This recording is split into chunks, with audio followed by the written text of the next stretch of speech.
Hello everyone, my name is Deepali Jadhav और welcome to infinity scholar सब channel. So आज हम क्लास 12 का एक छोटा सा टॉपिक करने जा रहे हैं जो मेटलर्जी चैप्टर से बिलोंग करता है। And that topic is very much important क्योंकि वो जो है बेसिक चैप्टर है जहाँ से हम आगे further different types of metallurgy के पार्ट्स में डिवाइड हो जाएंगे। ठीक है, तो फर्स्ट है मेटलर्जी के चैप्टर में हमें पता होना चाहिए कि what are metals and how are they present in our nature, right. जो मेटल्स होते हैं वो वेरियस कंबाइंड स्टेट में भी प्रेजेंट होते हैं। जनरली 118 एलिमेंट्स प्रेजेंट है हमारे नेचर में, उसमें अराउंड 90 जो होते हैं वो मेटल्स प्रेजेंट होते हैं। और जो मेटल्स होते हैं वेरियस कंबाइंड स्टेट में प्रेजेंट होते हैं, जैसे कि ऑक्साइड के फॉर्म में, कार्बोनेट्स के फॉर्म में और डिफरेंट सल्फाइड्स के फॉर्म में, इस फॉर्म में प्रेजेंट होते हैं because they are high reactivity होने की वजह से they have ability to react with another oxygen, carbonate, sulphides and form their ores, right. Ores का फॉर्मेशन। अब हमारा मेन रोल होता है कि हमें उन्हें एक्सट्रैक्ट करके फिर उनका यूज़ करना होता है, राइट।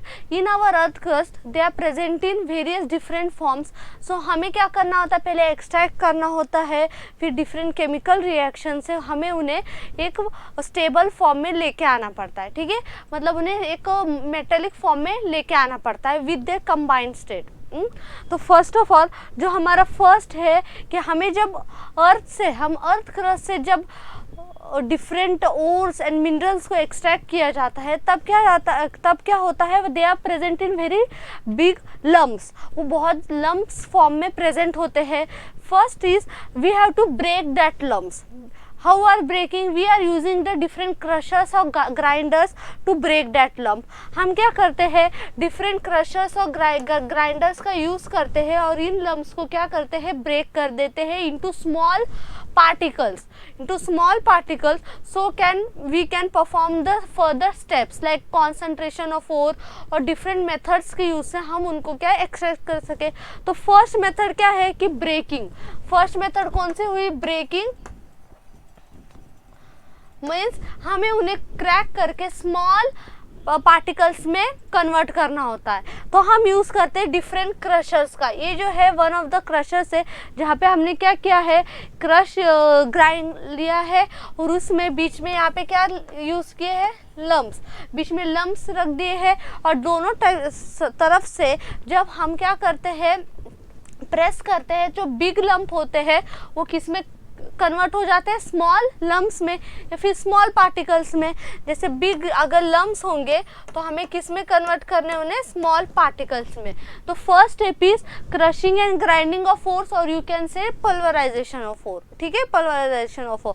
तो मेन हमारा क्या होता है, lumps are broken down into small pieces with the help of crushers और grinders so that the chemical changes which have to take place later may become convenient. This process is called crushing which is done by crushers, jaw crushers. ठीक है, simple से बात है। First हमने क्या किया, इन्हें स्मॉल पार्टिकल्स में कन्वर्ट कर दिया। अब क्या करेंगे, इनके ऊपर हम डिफरेंट केमिकल रिएक्शंस करेंगे। ठीक है, so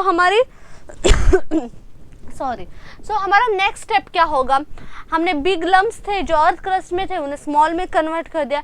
now is the removal of impurities. Generally earth crust में है मतलब वो सैंड इम्प्यूरिटीज़ हो सकती है, डिफरेंट मेटल्स इम्प्यूरिटीज़ हो सकती है। ठीक है, तो जो इम्प्यूरिटीज़ होती है सैंड पार्टिकल्स की, वो सिलिकॉन होता है प्रेजेंट। ठीक है, सैंड में क्या प्रेजेंट होता है, सिलिकॉन। इस तरह की इम्प्यूरिटी को क्या कहा जाता है, गैंगियो और मैट्रिक्स कहा जाता है। क्या कहा जाता है, गैंगियो और मैट्रिक्स कहा जाता है। अब हमें क्या करना पड़ता है, उन्हें ओर से रिमूव करना पड़ता है, उस अनवांटेड चीज़ों को हमें रिमूव करना पड़ता है। तो अभी हम उन स्टेप्स की और जाते हैं, हम कैसे रिमूव करेंगे। We have to concentration of ore. Concentration of ore means removal of the unwanted particles from that ores, we called it as concentration of ores. उसमें हम 3 मेथड्स का यहाँ पे यूज करेंगे। First is hydrolytic washing, second is electromagnetic separation, third one is flotation process. ठीक है, इन 3 methods का use करेंगे। तीनों मेथड को अच्छे से समझ लीजिए क्योंकि इन पे जो है बेसिक क्वेश्चंस आते हैं और जो डिफिकल्ट नहीं होते हैं। लेकिन हमें बस समझ के उनका आंसर्स करना पड़ता है, ठीक है। First is hydrolytic washing. नाम से ही पता चल रहा है हाइड्रोलिटिक मीन्स वाटर का यूज करने वाले। सबसे पहली चीज क्या करने वाले हैं, वाटर का यूज करने वाले, वाटर का यूज करने वाले। तो यहाँ पे क्या है, ठीक है, यहाँ पे क्या है, इस तरह से मशीन या फिर क्या है, इस तरह से स्लोपिंग प्लेट्स प्रेजेंट होती है। प्लेट्स में यहाँ पे क्रश्ड और या फिर जो हमने स्टेप 1 में किया, लम्स, बिग लम्स को स्मॉल लम्स में कन्वर्ट किया, उन स्मॉल लम्स को हम क्या करते हैं, इधर ऐड कर देते हैं, ठीक है, इधर ऐड कर देते हैं।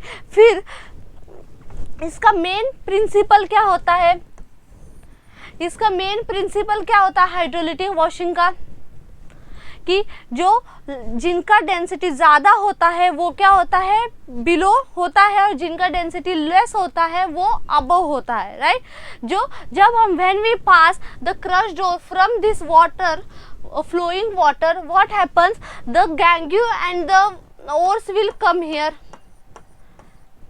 by gravity, वो दोनों क्या होंगे, नीचे आएंगे, but the density of the ores is more, so that it will be the at the lower surface and the density of gangue particles were less, so वो क्या होंगे, ऊपर रह जाएंगे, ठीक है। तो इसका मेन क्या है principle, it is based on the difference in gravity of the particles of the gangue and the ore. जो हमारे जो ओर्स होंगे वो बिलो होंगे और जो गैंग्यू होंगे वो अबव होंगे। इसके वजह से हम क्या कहते हैं, this is the hydrolytic washing. क्या है, हाइड्रोलिटिक वॉशिंग। जनरली जो oxide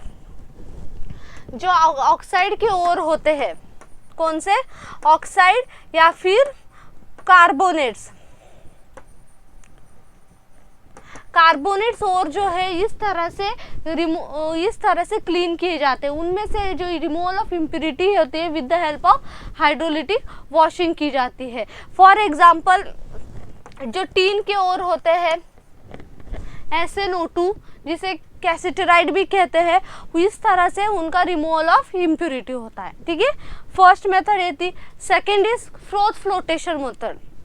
here we take a large tub, हम क्या कहते हैं, लार्ज टब का यूज करते हैं, इधर वाटर एंड ऑयल का यूज करते हैं, ठीक है, वाटर एंड ऑयल। ऑयल में जनरली यूज किया जाता है, पाइन ऑयल यूज किया जाता है। इस मेथड का बेसिकली प्रिंसिपल क्या होता है कि हमें वेटिंग एबिलिटी पे डिपेंड होता है। वेटिंग मतलब कौन किसको कितने अच्छे से वेट कर पाता है। जो मिनरल ओर्स होते हैं, जो यहाँ पे मिनरल ओर्स जो हम जिनको हम रिमूवल ऑफ इम्प्योरिटीज करते हैं, जिनको हम क्लीन करते हैं, वो जनरली होते हैं सल्फाइड्स, और वो ऑयल के साथ ज़्यादा अच्छे से इंटरैक्ट कर पाते हैं। किसके साथ, ऑयल के साथ बहुत अच्छे से इंटरैक्ट कर पाते हैं। तो इसकी वजह से यहाँ पे हम कौन से ओर्स का यूज़ करते हैं, सल्फाइड सोर्स का जनरली यूज़ करते हैं। तो फर्स्ट ऑफ ऑल यहाँ पे ऑयल और वाटर का मिक्सचर ऐड किया जाता है। Then by passing the air, हम यहाँ पे एयर का पास करते हैं, जिसकी वजह से फ्रोथ का जनरेशन होता है। किसका, फ्रोथ का जनरेशन होता है। और जो सरफेस ओर है उनकी वेटेबिलिटी अच्छी होती है ऑयल के साथ, तो वो अबव द लेयर आ जाते हैं, कहाँ अप आ जाते हैं। फिर उन्हें हम साइड से एक्सट्रैक्ट करके दूसरे कंटेनर में लेके आ सकते हैं। Means by there connections, or you can say by their property of wettability with the oil is good, so we are using this property to remove or to collect this ore from its impurity। जो impurities होती है, उनके जो impurities होती है उनकी ज़्यादा अच्छे से wettability property होती है with water, so they are collected at the bottom of the beaker, right. ऐसे बाथ टब या फिर बीकर के बॉटम में वो कलेक्ट हो जाते। सो मेन यहाँ पे क्या है, the principle of this method is difference in the wetting tendency of ore and the gangue of particles with water and oil. Generally कौन सा ऑयल यूज होता है, पाइन ऑयल का यूज होता है यहाँ पे। Generally concentration of low grade sulphide और PbS, जिंक सल्फाइड, C2S और CuFeS2 का यहाँ पे यूज किया जाता है, ठीक है।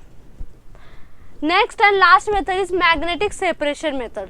नाम से ही पता चल रहा है मैग्नेटिक मीन्स यहाँ पे और या फिर जो इम्प्योरिटीज होती है उनमें मैग्नेटिक प्रॉपर्टी होनी चाहिए।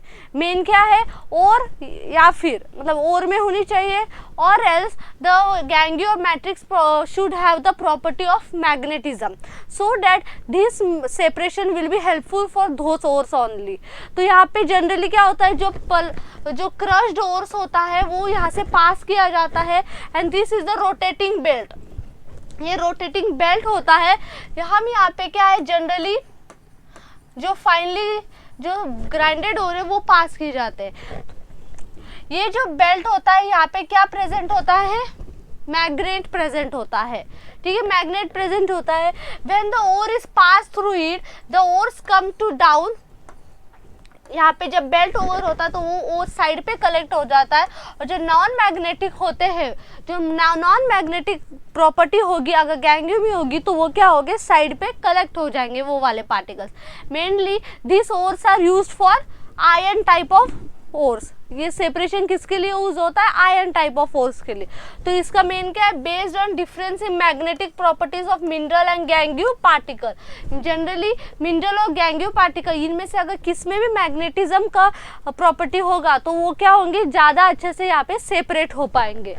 For example wolframite magnetic ore is separated from the non magnetic ore cassiterite by this method. मतलब FeWO4 जो ओर होता है उसे सेपरेट किया जाता है SnO2 के ओर से बाय दिस मैग्नेटिक सेपरेशन। तो कौन सी तीन चीज़ें पड़ी, सबसे पहले क्या करते हैं हम, the big lumps are converted into small lumps with the help of crushers और grinders. Then the small particles और small ore size particles are cleaned, or you can say that there is the removal of particles, there is the removal of gangio matrix from that ores with the help of generally 3 physical methods. First is hydrolytic, second is ferromagnetic separation, and third one is flotation method. I hope आप सबको समझ आ गया होगा। If there is any doubt please post in comments. Thank you so much.